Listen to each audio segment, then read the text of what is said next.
down. Maybe just a little bit foolish. I feel so young. Okay, TBH Labs အနေနဲ့ကြိုဆိုပါရစေကျွန်တော်တို့မနေ့ညတော့က Xiaomi ရဲ့သူတို့ရဲ့10နှစ်ပြည့်မွေးနေ့အနေနဲ့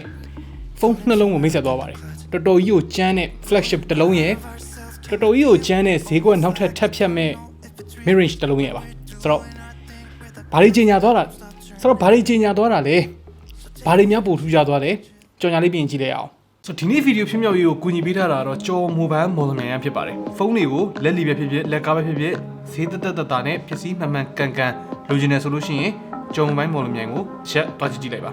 ကျွန်တော်တို့ description ထဲမှာလည်းကျော်မိုဘိုင်းမော်ဒယ်မြန်ရဲ့ page ကို mention လေးခေါ်ပေးထားပါတယ်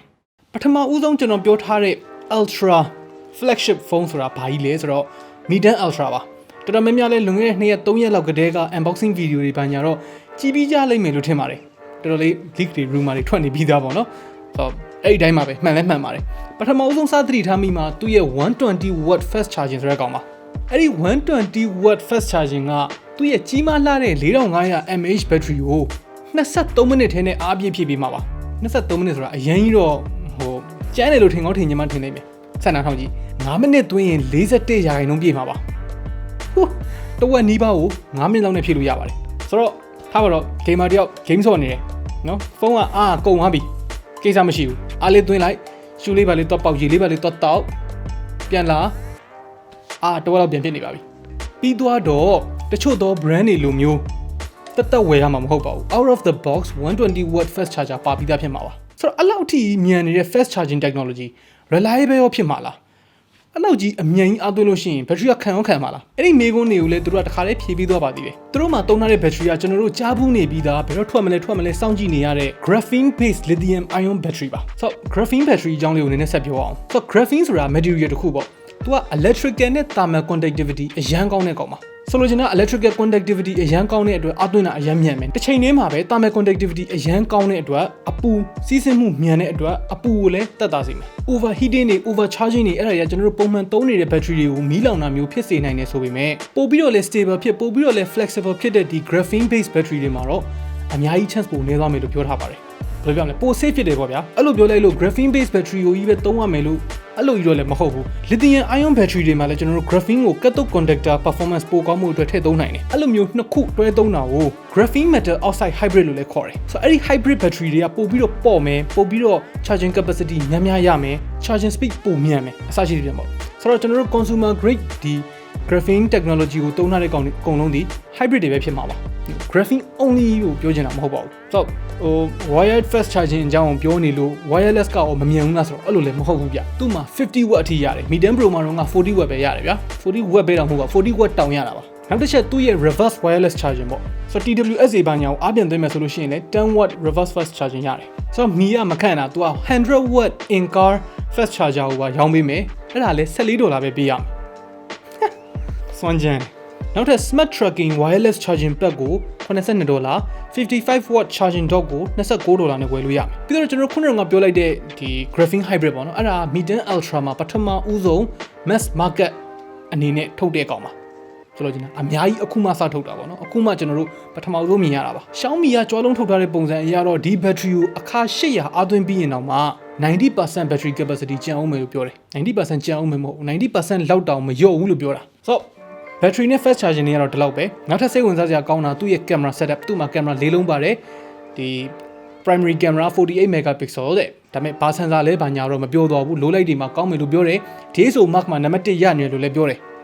ဆိုတော့ကောင်းတယ်ပေါ့သူတို့ပြောထားတာတော့ဒါပေမဲ့ဘယ်လောက်ကောင်းလဲဘယ်လိုကောင်းလဲဆိုတာတော့ကျွန်တော်တို့ကိုယ်တိုင်စမ်းကြည့်မှပဲသိရမှာဆိုတော့ first impression review အဲ့လေးတွေကိုချက်စောင့်ကြည့်ပေးဖို့လုပ်လိမ့်မယ်နောက်ထပ် telephoto lens ဒီကောင်က48 megapixel IMX 586 120 digital zoom ထိရမယ် OIS ပါမယ် 8K recording ကိုလည်း 8 lens နဲ့ပဲလုပ်မယ်နောက်ထပ်တစ်လုံးကတော့ ultra wide ပေါ့နော်တကယ် wide တာပါ128 degree field of view ရှိတဲ့20 megapixel ultra wide ရယ် portrait mode အတွက် 2x ပေါ့နော်12 megapixel နောက်ထပ်တစ်လုံးရယ်ဆိုတော့အရှိဘက်က selfie ကတော့ဒီ punch hole သေးသေးလေးမှာပဲမြှုပ်ပေးထားတယ်ဗါတဲ့သူတို့အဲ့ဒါကို in display selfie camera တဲ့ technically တော့မှန်တယ်ဆိုပေမဲ့ in display ဆိုတာ display ရဲ့အထဲမှာရောက်နေတာလေဒါပေမဲ့ display ရဲ့အောက်မှာရောက်နေတာမဟုတ်ဘူးကျွန်တော်တို့ထင်ထားသလိုမျိုး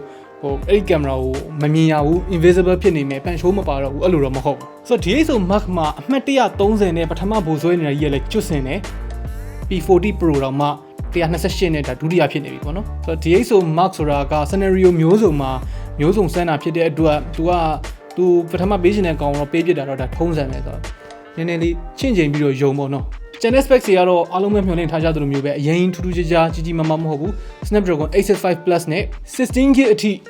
LPDDR5 ရမယ် 512GB အထိ UFS 3.1 storage option တွေရမယ်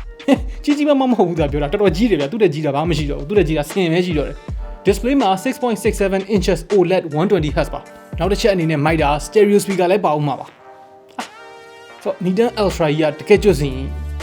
ဒူးရတော့ဆိုဟုတ်ပါပြီကျန်းတာဟုတ်ပါပြီဈေးရအောင်မြင်းဖြစ်တဲ့အတွက်ဒီဈေးကိုတော့ဘယ်သူမှကြောက်နေကြမလို့ပါဘူး8128ကို109,000ဝန်းကျင်တော့ဖြစ်မယ်လို့ခံမှန်းထားတယ်မီဖုန်းတွေကိုဈေးနှုန်းခံမှန်းရတာလည်းခက်တယ်ဘာလို့လဲဆိုတော့အစောပိုင်းထွက်ရင်ဈေးများမယ်နောက်ပိုင်းထွက်ရင်ဈေးရော့မယ်ဆိုတော့10သိန်းကျော်လောက်ကစမယ်လို့ပဲမှတ်ထားလိုက်ဗျာအဲ့ဒါအနေနဲ့ကင်းတယ်အမြင့်ဆုံးကို16512နဲ့ Mercury Silver တို့ Obsidian Black တို့ပြီးတော့ Transparent Edition တို့ဆိုပြီးတော့3မျိုးလာမယ် Transparent Edition တွေတော့တော်တော်မိုက်တယ်အဲ့ကောင်လေး review ရရင်မိုက်တယ်ဆိုတော့ဒီဈေးဝန်းကျင်ထဲမှာဒါသူတို့ DxO Mark မှာပထမဘိုးဆွဲထားသလိုမျိုး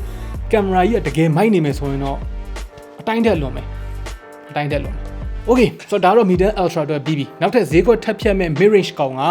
K30 Ultra လို့နာမည်ရပါတယ်အပြင်ပိုင်းကကြည့်လိုက်မယ်ဆိုလို့ရှိရင် K30 Pro နဲ့တော့တော်တော်တူတယ်သူ့မှာ punch hole နဲ့မဟုတ်ဘဲနဲ့ pop up selfie camera ဘာညာနဲ့ဗျာဒါပေမဲ့အထဲထဲမှာတော့နာမည်နဲ့လိုက်တဲ့ပိုကောင်းတဲ့ upgrade တွေလုပ်ပေးထားတယ်တော်တော်လေးထူးဆန်းတဲ့တစ်ချက်ကဈေးလည်းလျော့သွားတယ်ဗျာ 6.67 inches ကို OLED 120Hz ဖြစ်သွားပြီ 60Hz မဟုတ်တော့ဘူး SoC မှာဒီ MediaTek ရဲ့လောလောဆယ် flagship လို့ပြောလို့ရမယ် Dimensity 1000 Plus ကိုသုံးပေးထားပါတယ် performance ကဘယ်လောက်ရှိလဲဒါလောက်ရှိပါတယ်ဆိုလိုချင်တာတော်တော်ကြမ်းပါတယ်865လောက်တော့မကောင်းဘူးပေါ့လေ mid range ကို33W fast charging ပဲအဲ့ဒါတော့တူတူပဲကင်မရာဘာညာလည်းအတူတူပဲတခုတော့ရှိတယ် mic upgrade လေးလုပ်ထားတယ် mic ကသူ့မှာ3လုံးပါမယ်ပေါ့နော် audio zoom technology ဘာညာပေါ့ Samsung ကလုပ်သွားတဲ့အတိုင်းပါပဲပြီးတော့ဒီကောင်းမှလည်း stereo speaker ထပ်ပါသေးတယ်သူ့ရဲ့ဈေးကကျွန်တော်တို့ထင်တဲ့အထက်ကိုအများကြီးနေတယ်4သိန်းဝန်းကျင်ပဲရှိမယ်ဆိုတော့ကျွန်တော်တို့အခုလောလောဆယ်အဝယ်တော် page တွေမှာမြင်နေရတာတော့4သိန်း4,000ဝန်းကျင်တွေတော့မြင်နေရသေးတယ်ဒါပေမဲ့ကျွန်တော်ရှေ့တုန်းကပြောထားတဲ့အတိုင်းပဲ Xiaomi ရဲ့ဖုန်းဈေးတွေကိုကျွန်တော်တို့မခံမှန်းခိုင်းပါနဲ့အနေနဲ့တအားများပါတယ်ဆိုတော့သူတို့ page မှာတော့ကြည့်လိုက်ပါဆိုတော့အခုချိန်မှာ K30 Pro ဝယ်ဖို့စဉ်းစားနေတဲ့သူဒါမှမဟုတ် Midden Pro ဝယ်ဖို့စဉ်းစားနေတဲ့သူဆိုလို့ရှိရင်တော့လုံးဝဟို desktop break လုပ်ရမယ့်အနေထားမှာရှိတယ်ဒီနှစ်ကောင်ကအများကြီးပိုကောင်းတဲ့ deal တွေဖြစ်လာလိမ့်မယ်ဈေးကလည်းပိုသက်သာနေသေးတယ်ပိုကလည်းကောင်းနေတယ် why not တေချာပြန်စဉ်းစားကြည့်နော် full view AMOLED 120Hz sound channel နဲ့ Dimensity 1000 Plus ပြောမယ်ဆို flagship SoC လို့တော့ပြောလို့ရတယ် stereo speaker 4,400ဆိုတော့ဒီကောင်ဈေးကွက်ဖြတ်တဲ့ level ကဘယ်လောက် level မှာရှိလဲဆိုတော့အရင်တုန်းက Redmi Note 7 စထွက်တုန်းက level လောက်ကိုဈေးကွက်ဖြတ်မဲ့ကောင်ပါ K30 5G တွေပါသေးပါပြီဒါလောက်ဆိုလို့ရှိရင်ဒါမှမပြောနိုင်သေးဘူးမမြင်နိုင်တဲ့နောက်ွယ်ရ error လေးတွေပေါ့နော် MDK တွေမှာဖြစ်တယ်လို့မျိုးပဲ sharpness များတဲ့ error ဘာညာအဲ့ဒါတွေကတော့စောင့်ကြည့်မှပဲသိရမှာပဲကဲဆိုတော့ဒါလောက်ဆိုလို့ရှိရင်မနေ့ညတုန်းကကြေညာသွားတဲ့ Xiaomi ရဲ့ဖုန်းနှလုံးအကြောင်းကိုခင်ဗျားတို့ဘယ်လိုမြင်လဲအောက်က comment ထဲမှာဝင်ရောက်ဆွေးနွေးညှိနှိုင်းကြလို့ရပါတယ် Okay နောက်နေ့မှတွေ့တော့ပေါ့